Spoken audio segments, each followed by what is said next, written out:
Hey guys, adding languages in Capcut is actually super easy to do.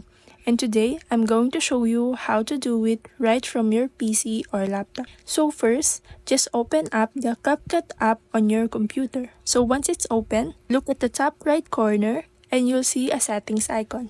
So go ahead and click on that. Now, tap on settings and once you're in, click on the general section. There you have it.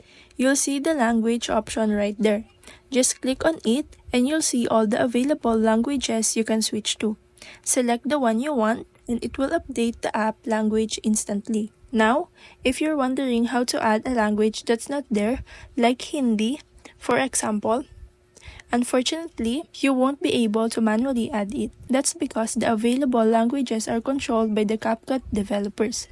If they include it, you'll see it in the list. So if not, you'll just have to wait for future updates. And that's it. Super easy. Thanks for watching.